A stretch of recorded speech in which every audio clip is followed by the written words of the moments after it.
सबको जय यीशु की।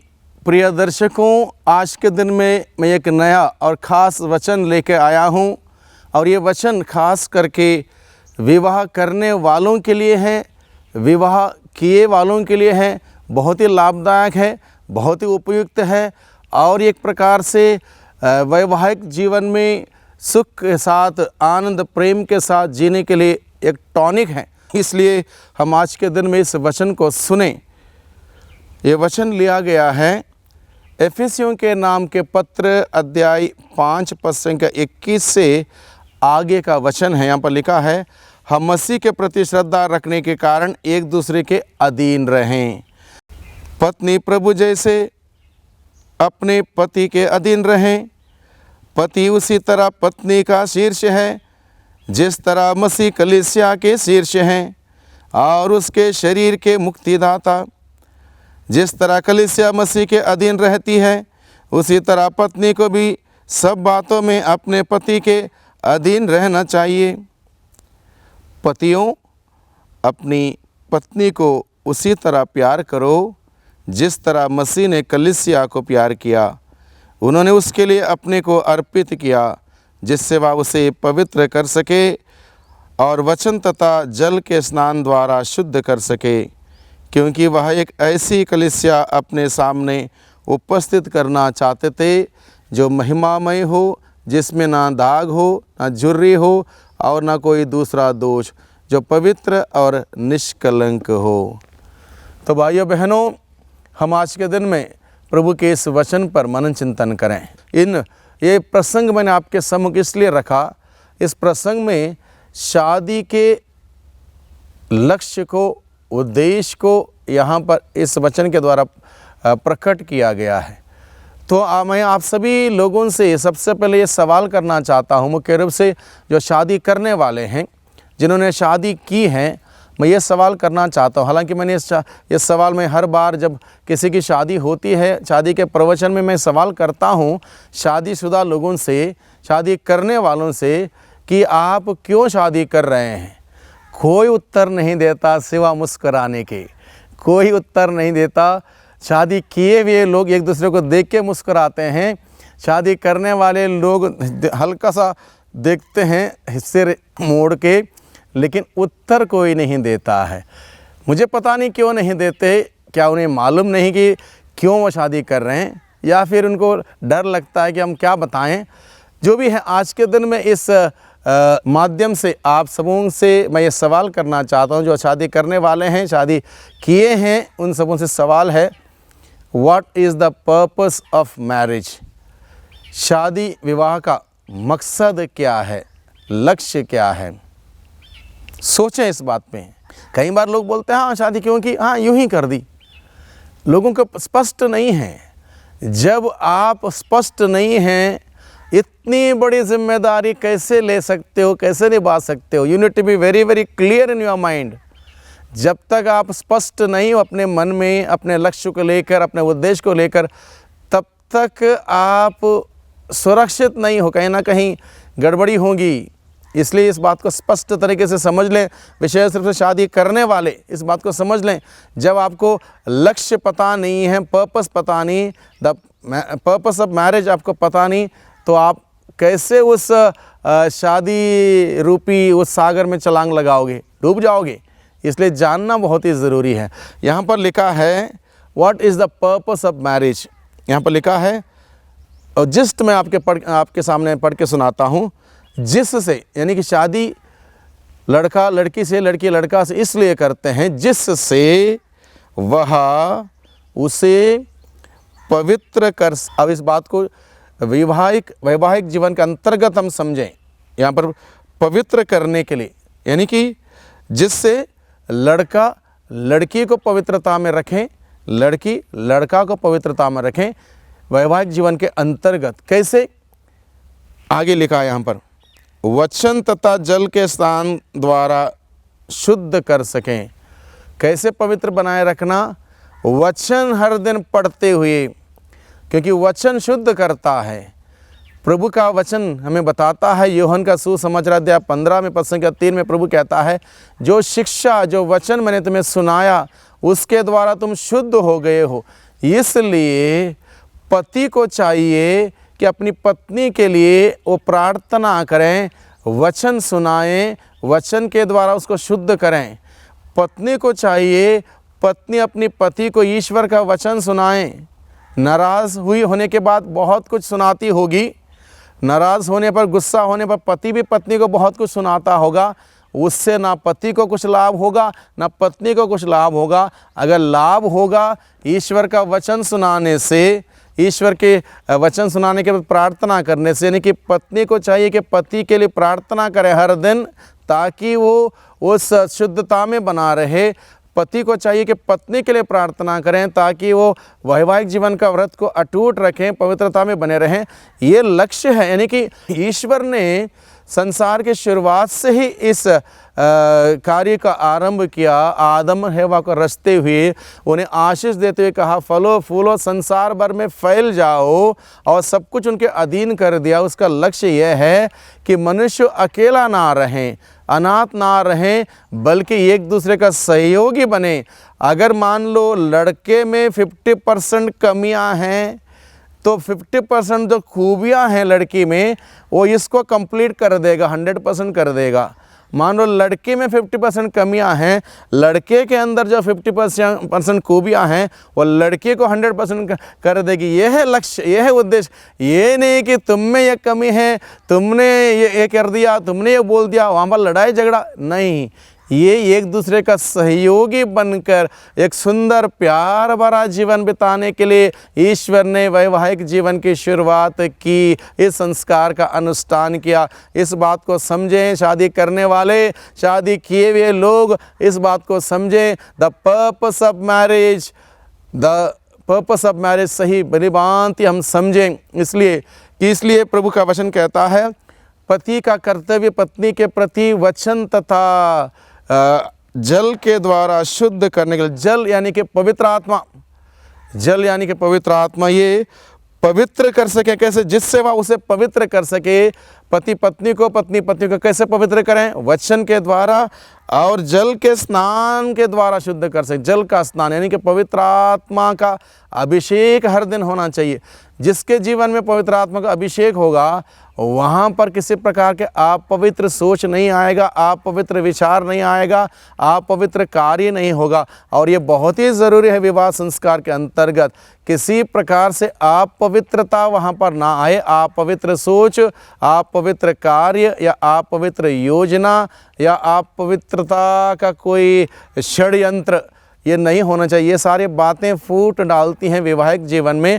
इसलिए the purpose of marriage is जिससे कि वह उसे पवित्र कर सके, पति पत्नी को, पत्नी पति को। कैसे? वचन के द्वारा, प्रार्थना के द्वारा, आत्मा के अभिषेक हर दिन प्राप्त करते हुए। अब ये बात सुनने के लिए बहुत अच्छी लगती है। कितने दंपत्ति ऐसे होंगे जो इस लक्ष्य को जानते होंगे और इस लक्ष्य के अनुरूप कार्य करते होंगे। और मैं इस बात की गारंटी दिला सकता हूँ, इस बात के अनुसार जो जिएगा, यानी कि जो पति अपनी पत्नी के लिए हर दिन घुटने टेक के प्रार्थना करेगा, वचन सुनेगा, सुनाएगा और पवित्र आत्मा का अभिषेक मांगेगा, और जो पत्नी अपनी पति के लिए ऐसा करेगी, हर दिन प्रार्थना करेगी, वहाँ पर शैतान आक्रमण नहीं कर पाएगा उस वैवाहिक जीवन में।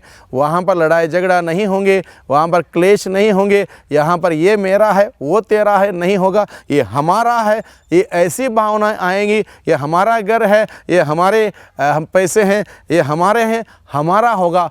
अगर ये बात नहीं होगी, ये मेरा मोबाइल है, आपका मोबाइल है, इसको तुम छू नहीं सकते हो, इसका पासवर्ड मैं बताऊंगी नहीं, उतनी छोटी सी बात से शैतान आक्रमण करेगा आपके वैवाहिक जीवन में, आपके परिवार में, और वहाँ पर तांडव मचाएगा। और आप बाद में एक दूसरे के ऊपर आरोप लगाने लग जाएंगे, एक दूसरे के ऊपर उंगली उठाने लग जाएंगे। जब से मैंने इससे शादी की मेरा ज़िंदगी नरक हुई है, यही मिली मुझे मेरा ज़िंदगी बर्बाद करने के लिए। ये सब बातें कब आती हैं?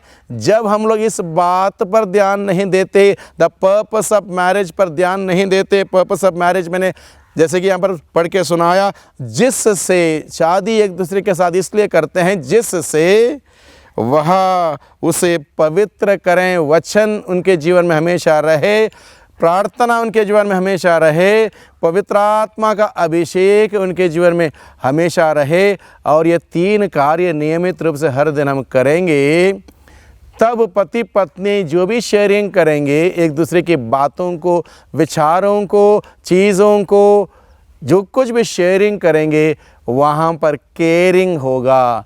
जो कुछ भी शेयरिंग करेंगे वहाँ पर केयरिंग होगा। जब केयरिंग होगा कितना अच्छा होगा।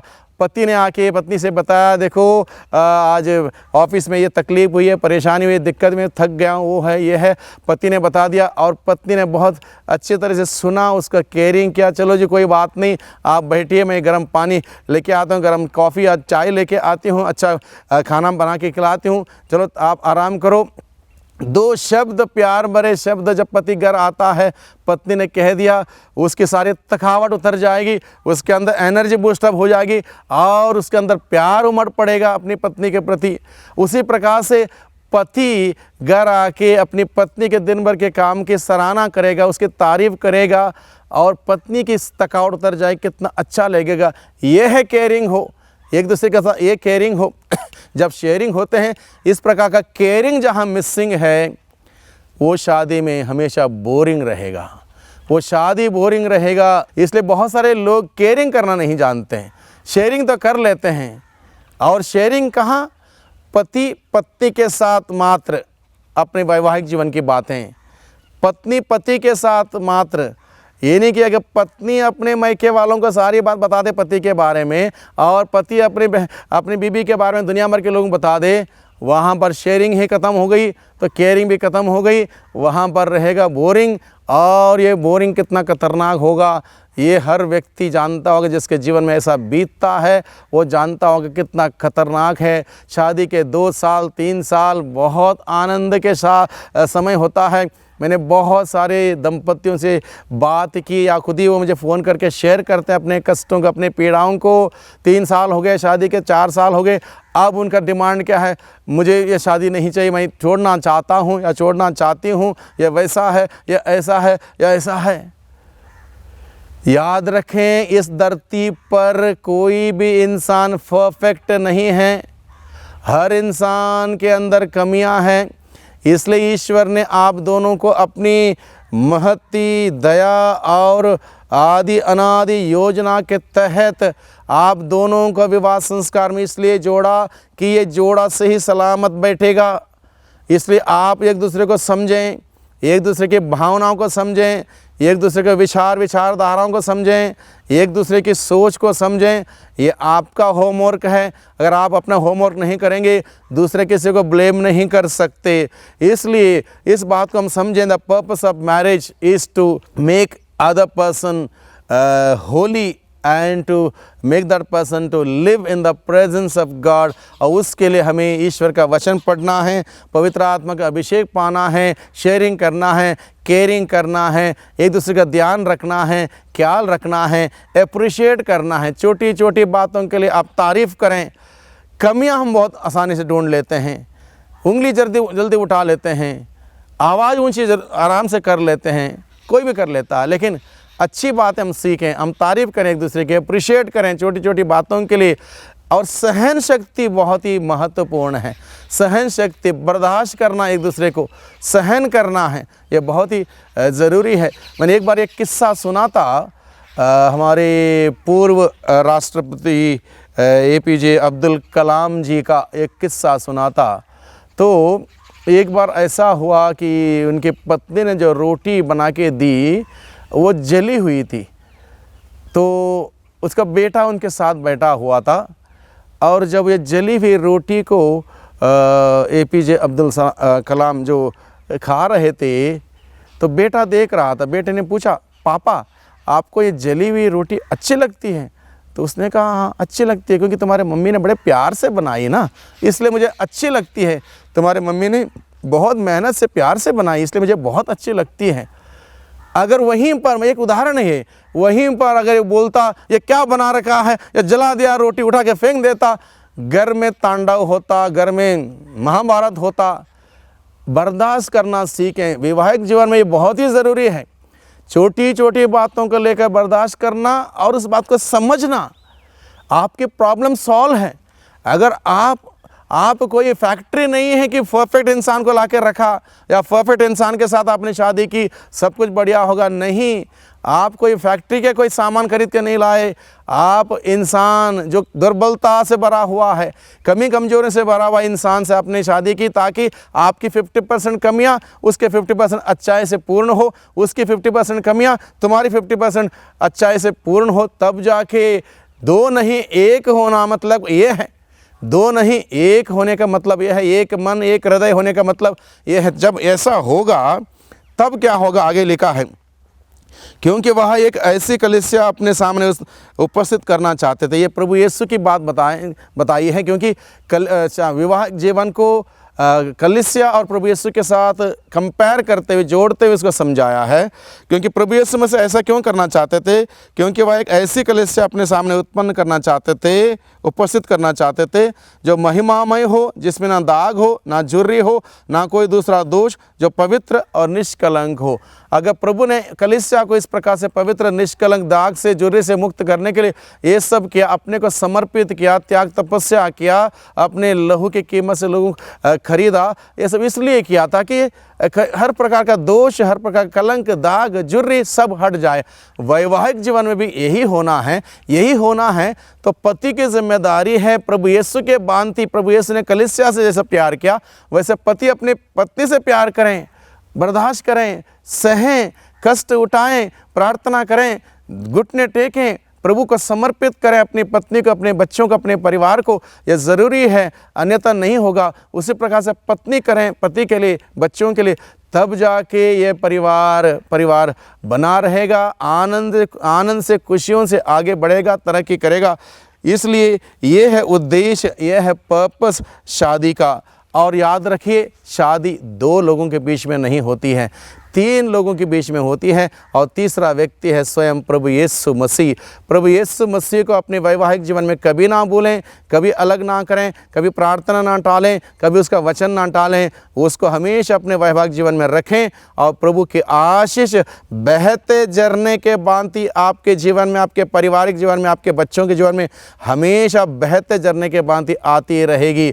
और दूसरी बात याद रखें, वे दो नहीं बल्कि एक हैं। इस बात के, इस रहस्य को समझें। मान लो आपने रेल की पटरी देखी है। रेल की पटरी बनाने से पहले दो लोहे के अलग अलग एंगल को लाया जाता है, उसको जोड़ा जाता है। जोड़ने के बाद दो एंगल नहीं बोलते हैं बल्कि एक रेल की पटरी बोला जाता है, यानी कि वो दो नहीं बल्कि एक हो गए हैं। और एक उदाहरण मैं आपके सम्मुख रखना चाहता हूँ। मान लो लड़की एक जगह की, लड़का एक जगह का, दो जगह पर दो अलग अलग नदियों की शुरुआत हुई, और बहते बहते एक जगह वो नदी मिल गई। यानी कि उस विवाह के संदर्भ, यानी कि निकाह के समय में दोनों मिल गए, वो एक नदी का संगम हुआ। वहाँ से वो नदी जब आगे बढ़ेगी, दो बन के नहीं बनेगी, एक नदी बन के आगे बढ़ेगी। इस प्रकार से आपसे वे दो नहीं बल्कि एक हैं। यानी कि इस प्रकार से मन से, दिल से, आत्मा से एक होने की बात प्रभु का वचन हमें सिखाता है। ये है पर्पस ऑफ मैरिज। अगर ये पर्पस आपको मालूम नहीं है, इस वचन को सुनने के बाद इसको पढ़ें। एफेसियों के नाम के पत्र अध्याय 5 पद संख्या 21 से 28 तक इसको पढ़ें, और इसको पढ़ने के बाद प्रभु की आशीष की याचना करें। इसमें जो कार्य बताए गए हैं, ये कार्य अपने जीवन में पालन करें। भाइयों बहनों, जो शादी करने वाले हैं, शादी किए हैं, और आपके जीवन में खुशहाली रहेगी, प्यार रहेगा, मोहब्बत रहेगा, शांति रहेगा, शादी आपकी आनंदमय रहेगी। प्रभु को कभी ना दूर रखें। प्रभु नहीं रहेगा, शादी के तीसरा व्यक्ति मैंने बताया, प्रभु नहीं रहेगा, खुशियाँ नहीं रहेगी, प्यार नहीं रहेगा, शांति नहीं रहेगी, वहाँ पर अशांति होगी, कलंक होगा, अलग अलग प्रकार से तकलीफें आएंगी। इसलिए प्रभु को रखिए, प्रभु का वचन सामने रखिए, पवित्र आत्मा का आशीष हर दिन प्राप्त करते रहिए, और एक खुशहाली का, आनंद का जीवन बिताते रहिए। आइए हम प्रार्थना करें आज के दिन में सभी दंपतियों के लिए, विवाह करने वालों के लिए, विवाह किए वालों के लिए, विशेष रूप से उन परिवारों के लिए जहाँ क्लेश है, लड़ाई है, झगड़ा है, अलग अलग प्रकार से तकलीफ़ों का सामना कर रहे हैं, एक दूसरे के ऊपर आरोप उठाते हुए, उंगली उठाते हुए, उन सबके लिए प्रार्थना करें। सर्वशक्तिमान पिता परमेश्वर, धन्यवाद देते हैं, आपने आदि अनादि योजना के तहत विवाह के संस्कार को रचा ताकि मनुष्य अकेला ना रहें, बल्कि एक दूसरे का सहयोगी बन के, एक दूसरे का साथ देते हुए एक साथ चलें, एक मन होकर, एक दिल होकर, एक आत्मा होकर चलें और इस प्रकार से आपकी महिमा करें। इस धरती पर रहते हुए आपके कलीसिया की संख्या बढ़ाएं। प्यारे प्रभु जी, एक एक व्यक्ति को आशीष दे, एक एक दंपति को आशीष दे। विशेष रूप से जिन घर में फूट है, कला है, लड़ाई झगड़ा है, क्लेश है, उन सबों को माफ़ करने का, क्षमा करने का वरदान दे ताकि वो माफ़ी देते हुए, माफ़ी लेते हुए, प्यार को बढ़ावा देते हुए प्यार से रहें, मोहब्बत से रहें और आपकी सच्ची गवाही बने। आपने कहा जो प्यार करता है उससे लोग जान जाएंगे, ये मेरा शिष्य है। इस प्रकार का जीवन बिताने की शक्ति सामर्थ्य प्रदान कीजिए। दुआ करते हैं उद्धारकर्ता यीशु मसीह के नाम से, आमीन।